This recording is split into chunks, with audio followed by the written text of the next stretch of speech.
Wala nang maraming paligoy-ligoy pa, diretso sa punto na. Maiksi lang ang komentaryo, pero diretso sa punto. Maraming kuro-kuro, may tiwali, may totoo. Dito, sa Puntong Diretso tayo. Punto Diretso. Itong sa Blue Ribbon Committee, ano bang masasabi mo doon na yung parang pinalambot yung Blue Ribbon Committee report instead na nagre-recommend na ng charges kila Villanueva? Yan yung dating framing ng ng report. Ganun naka-frame. Recommending ang recommendation ay i-charge sila Escudero, si Villanueva, saka si Estrada. Pero dito sa bago, nagre-recommend na isa ilalim sa preliminary investigation. Bagamat totoo din naman yung sinasabi ni Ping Lacson, ni Senador Lacson, na kahit naman sabihin mo doon i-recommend ang pag-charge, dadaan pa rin naman talaga sa preliminary investigation. Kasi yung investigation naman kasi ng Senado in aid of legislation yun eh. Pero yung yung preliminary investigation dadaanan talaga. Kaya lang sa isang banda rin, 'di ba sabi noon ni Ping Lacson, yung termino na kasuhan, in effect, wala ka namang bagong sinasabi kasi sa grounds naman talaga may kaso na si Jinggoy, may kaso na si Villanueva. In fact, nag-a-attend na nga sila sa preliminary investigation. Pero anong tingin mo diyan sa nangyayari na yan?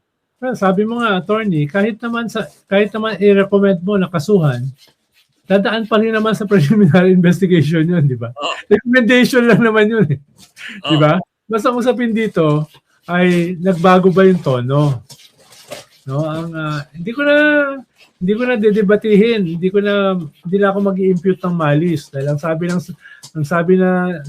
Senado, wala daw kinalaman yon do sa attempted coup. Wala daw kinalaman yon sa impeachment.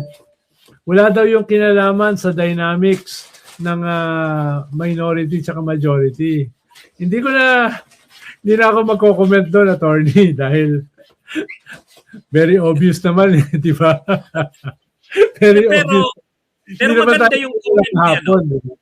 Oo. Maganda yung comment ni Ombudsman Boying.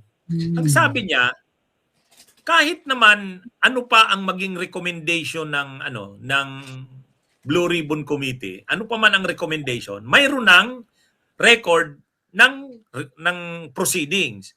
So ibig sabihin, yung record ng proceedings, yun na yung gagamitin na nakatulong na yun sa kanila sa ginagawa na preliminary investigation ng Ombudsman at saka ng DOJ. So ibig sabihin, ang magde-decide naman kung kakasuhan o hindi, ultimately sila Ombudsman. Kahit naman i-recommend ng Blue Ribbon na kasuhan, kung ang findings ng DOJ o ng Ombudsman hindi pa rin makakasuhan. Pero kahit naman hindi mag-recommend ang Blue Ribbon na kasuhan, pag nakita nilang dapat kasuhan, kakasuhan pa rin nila. Kaya okay lang yon. Sabi ni Ombudsman Boying, okay lang yon. Alam ko naman may politika diyan eh. Di ba? Ganun yung term. Yun. Parang nangyayari kasi, attorney, lahat naguhugas ng kamay. Lahat pinapasa na sa ombudsman. Bahala na yung ombudsman. Pero nung simula, lahat involved eh. Ngayon, hindi na involved lahat. Wala nang ICI, wala na yung Blue Ribbon, no? DOJ, bahala na yung ombudsman lahat. Kaya lahat ng burden nakiboying na. Kaya kung walang makukulong, lahat ng sisi nakiboying na. Usapin lang naman dito. At sige, preliminary investigation, etc. etc. Ang mahalaga, meron bang makakasuhan at makukulong? Ganun kasimple. No? Ganun kasimple. Kahit sabihin nyo na walang kinalaman ito sa impeachment, wala itong kinalaman sa Senate coup, wala itong kinalaman sa ganito-ganito, sa dulo, meron bang makukulong? Meron bang mababawing ninakaw? Meron bang mapaparusahan? Yun yung usapin dito eh. No? Whether ang responsibility na lang, ang responsible na lang dyan ay yung ombudsman o iba pa, no? Ang hinahanap ng tao, meron bang makukulong? Meron bang mababawing ninakaw? doon hahatulan ang gobyernong ito. Oo. Ano yan? Anyway, hihintayin talagang ano natin, ano? Hihintayin natin yung Resulta ng mga kaso na yan na kulang na sa panahon. kaya ano to. Pero parang ang sama ng loob, masama ang loob ni Bong Revilla dun sa DOJ ano eh. Siya lang nakulong.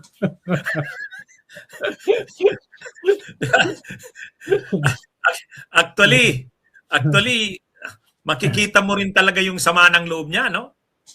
Kasi unang-una parang ganito kung ako maglalagay ng ano, lahat naman tayo corrupt eh. Tapos ako lang ngayon ang nakulong. Kulang na lang nasabihin niya, bakit sila hindi? Ba't ako lang? Hindi lang niya masabi, bakit sila? Bakit si Jinggoy? Ba't si Jinggoy hindi ko kasama? Bakit parang nababalitaan niya yata parang may mga nangyayaring ano eh, baka hindi pa makulong yung iba. O parang ano siya eh. Ako may mga nababalitaan din ako, pero tsaka na ako babanat. Kaya lang ang sabi niya, nakakatulog pa ba kayo? Nakakatulog pa ba sila? Yung mga nagkaso raw sa kanya. Hindi. In fairness, kahit kay Yusek Bernardo, alam naman natin na grabe yung tiwala ni Bernardo sa kanya kay Bong Revilla. Grabe rin ang tiwala ni Bong Revilla kay Bernardo. 'Di ba? Kung titingnan mo yung narrative na yung sa testimonya ni Bernardo, ninong yata si Bernardo ng anak ni Bong Revilla. Ninong din si Bong Revilla ng anak niya. Ganun sila. Kaya lang naipit na si Bernardo, wala na siyang choice. Kaya, 'di ba? Kaya talagang yung mga supporters ni Revilla sa labas, si Bernardo ang tinitira eh. Yung parang 'di ba sabi doon, panagutin si Bernardo. Bernardo talaga yung nababanggit doon. Kasi si Bernardo naman talaga yung pinakamatibay na testigo laban sa kanya kasi. Wait witness eh. Paano pala nagutin? Oo. Okay. Bunyog, halikan na kasama ka. Bunyog, kapag buklod ay may pag-asa. Luzon, Visayas, Mindanao, isa ang pananaw. Sa bagong Pilipinas ang bunyog isisigaw. Bunyog, bunyog.